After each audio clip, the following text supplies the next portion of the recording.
Saudara-saudari terkasih dalam Kristus, hari ini Minggu 18 September 2022 merupakan pekan biasa ke-25 tahun C. Bacaan dibawakan oleh Patrick Richard dan Natasha Brenda. Mazmur dilantunkan oleh Ivan Sura Atmaja dan renungan ditulis oleh Made Sinta. Selamat menekuni sabda Allah. Marilah kita semakin mengasihi, semakin peduli, dan bersaksi.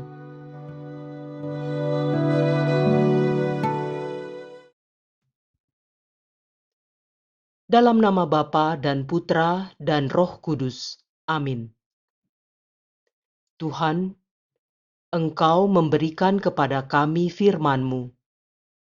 Firman-Mu telah menjadi manusia dan kini menjadi bentuk kehadiran-Mu di tengah kami. Utuslah Roh Kudus yang Kau janjikan sebagai penghibur yang mengajarkan kami makna firman-Mu itu.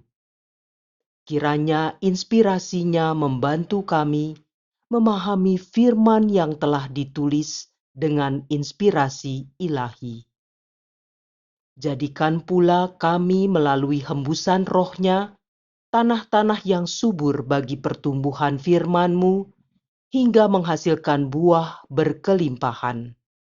Demi Kristus Tuhan dan pengantara kami. Amin. Bacaan dari Nubuat Amos, bab 8, ayat 4 sampai dengan 7. Dengarkanlah ini, hai kamu yang menginjak-injak orang miskin dan yang membinasakan orang sengsara di negeri ini, dan yang berpikir, kapan pesta bulan-bulan berlalu, supaya kita boleh menjual gandum? Kapan hari Sabat berlalu, supaya kita boleh berdagang terigu? Kita akan memperkecil takaran, menaikkan harga, dan menipu dengan neraca palsu. Kita akan membeli orang papa karena uang, dan membeli orang miskin karena sepasang kasut. Kita akan menjual terigu tua. Beginilah Tuhan telah bersumpah demi kebanggaan Yakub. Aku tidak akan melupakan untuk seterusnya segala perbuatan mereka. Demikianlah sabda Tuhan.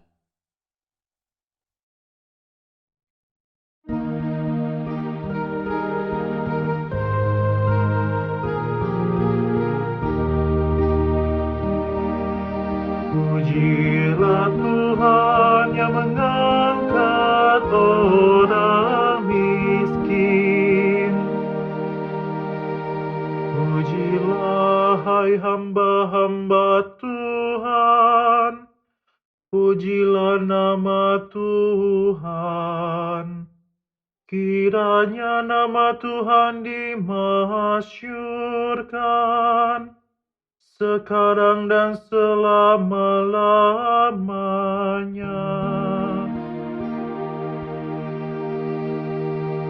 Pujilah Tuhan yang mengangkat orang miskin. Tuhan tinggi mengatasi segala bangsa. Kemuliaannya mengatasi langit.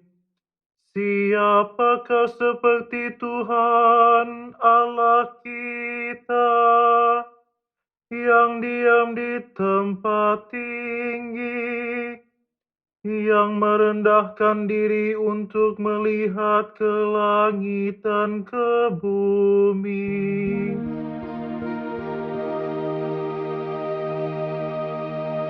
Pujilah Tuhan yang mengangkat orang miskin.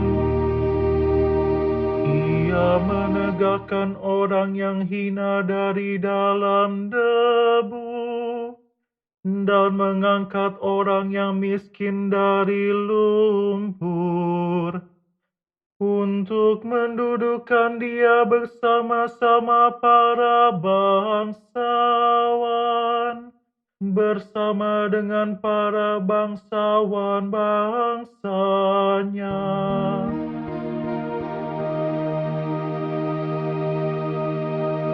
Pujilah Tuhan yang mengangkat orang miskin.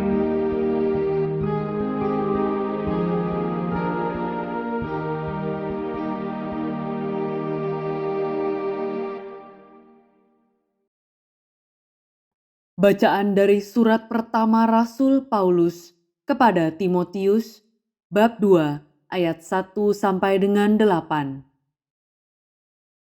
Saudaraku yang terkasih, pertama-tama aku menasihatkan, panjatkanlah permohonan, doa syafaat, dan ucapan syukur kepada Allah bagi semua orang, bagi pemerintah dan penguasa, agar kita dapat hidup aman dan tenteram dalam segala kesalehan dan kehormatan. Itulah yang baik dan berkenan kepada Allah penyelamat kita. Ia menghendaki agar semua orang diselamatkan dan memperoleh pengetahuan akan kebenaran. Allah itu Esa, dan Esa pula Dia yang menjadi pengantara Allah dan manusia, yaitu manusia Kristus Yesus. Ia telah menyerahkan diri sebagai tebusan bagi semua orang, suatu kesaksian pada waktu yang tepat. Untuk kesaksian itulah aku telah ditetapkan sebagai pewarta dan rasul. Yang kukatakan ini benar. Aku tidak berdusta. Aku ditetapkan sebagai pengajar orang-orang bukan Yahudi dalam iman dan kebenaran. Oleh karena itu, aku ingin agar dimanapun kaum laki-laki berdoa dengan menadahkan tangan yang suci, tanpa kemarahan dan perselisihan. Demikianlah sabda Tuhan.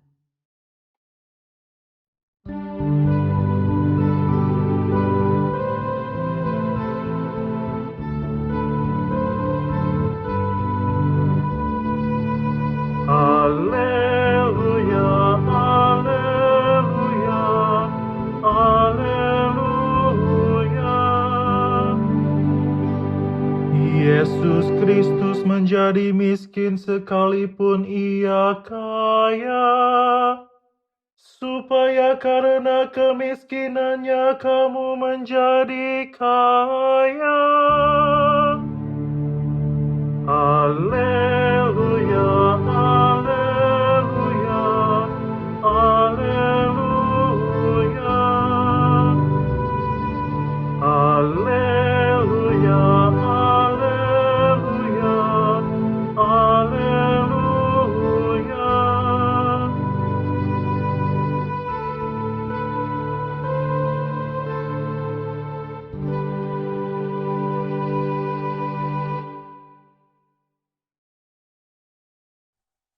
Inilah Injil suci menurut Lukas, bab 16 ayat 1 sampai dengan 13.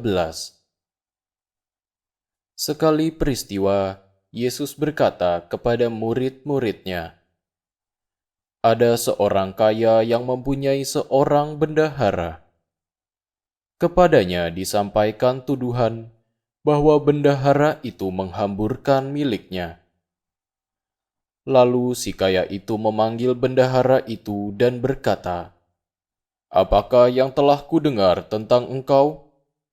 Berilah pertanggungjawaban atas urusanmu, sebab engkau tidak boleh lagi bekerja sebagai bendahara.' Berkatalah bendahara itu di dalam hatinya, 'Apakah yang harus kuperbuat? Tuanku memecat aku dari jabatanku sebagai bendahara.' Mencangkul aku tidak dapat, mengemis aku malu. Aku tahu apa yang akan kuperbuat, supaya apabila aku dipecat dari jabatanku sebagai bendahara, ada orang yang akan menampung aku di rumah mereka. Lalu bendahara itu memanggil satu demi satu orang yang berhutang kepada tuannya. Katanya kepada yang pertama, "Berapakah hutangmu kepada tuanku?" Jawab orang itu, 100 tempayan minyak. Lalu kata bendahara itu kepadanya, "Inilah surat hutangmu. Duduklah dan buatlah surat hutang lain sekarang juga, 50 tempayan." Kemudian ia berkata kepada yang kedua, "Dan saudara, berapakah hutangmu?" Jawab orang itu, 100 pikul gandum. Katanya kepada orang ini, "Inilah surat hutangmu. Buatlah surat hutang lain, 80 pikul." Bendahara yang tidak jujur itu dipuji oleh tuannya karena ia telah bertindak dengan cerdik. Sebab anak-anak dunia ini lebih cerdik terhadap sesamanya daripada anak-anak terang. Maka aku berkata kepadamu, ikatlah persahabatan dengan mempergunakan mamon yang tidak jujur, supaya jika mamon itu tidak dapat menolong lagi, kamu diterima di dalam kemah abadi. Barang siapa setia dalam perkara-perkara kecil, ia setia juga dalam perkara-perkara besar. Dan barang siapa tidak benar dalam perkara-perkara kecil, ia tidak benar juga dalam perkara-perkara besar. Jadi, jika kamu tidak setia dalam hal mamon yang tidak jujur, siapakah yang akan mempercayakan harta sejati kepadamu? Dan jika kamu tidak setia dalam harta orang lain, siapakah yang akan menyerahkan hartamu sendiri kepadamu? Seorang hamba tidak dapat mengabdi kepada dua tuan, karena jika demikian, ia akan membenci yang seorang dan mengasihi yang lain, atau ia akan setia kepada yang seorang dan tidak mengindahkan yang lain. Kamu tidak dapat mengabdi kepada Allah dan kepada Mamon. Demikianlah sabda Tuhan.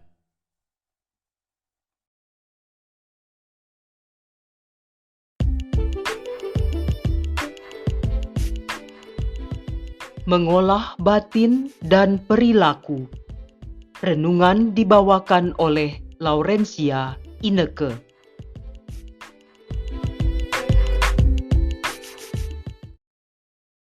Shalom, saudara-saudari yang terkasih dalam Kristus. Perumpamaan yang disampaikan Tuhan Yesus dalam Injil Lukas hari ini bercerita tentang seorang bendahara yang menghamburkan milik tuannya. Saat dipecat dan diminta pertanggungjawaban, bendahara tersebut mulai memutar otaknya, memikirkan apa yang harus diperbuatnya agar ada orang yang mau membantunya saat dia tidak lagi memiliki penghasilan. Ia mendatangi orang-orang yang berhutang kepada tuannya dan mengurangi hutang mereka.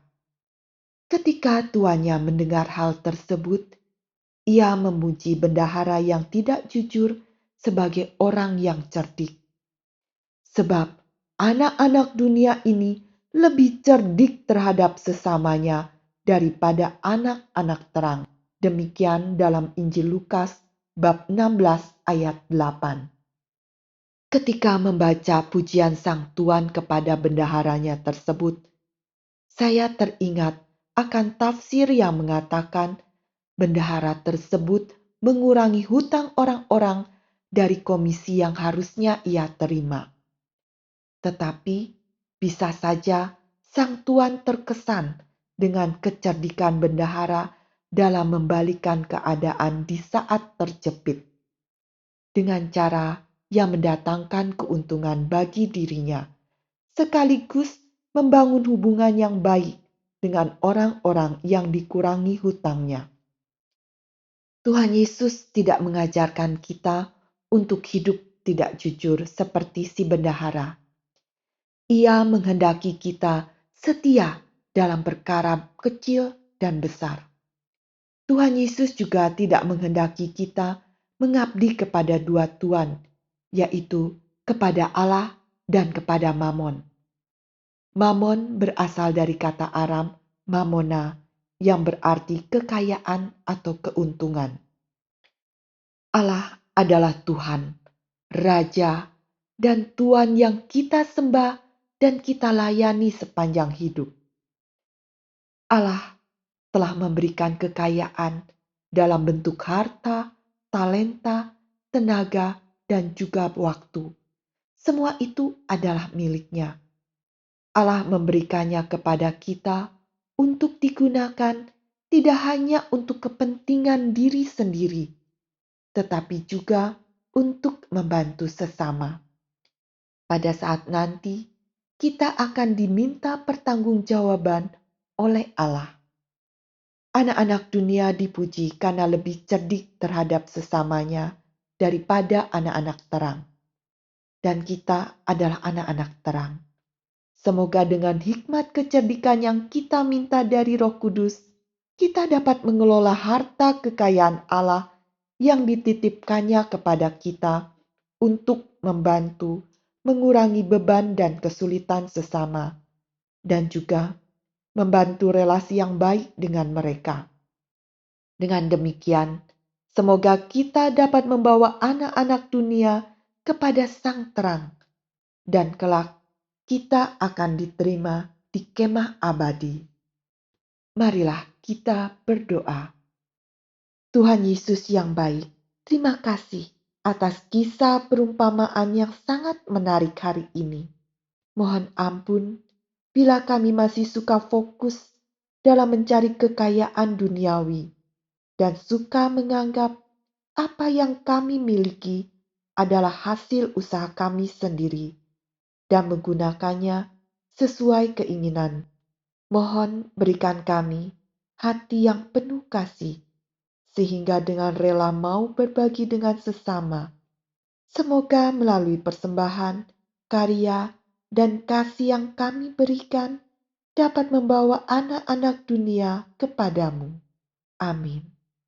Dalam nama Bapa dan Putra dan Roh Kudus. Amin.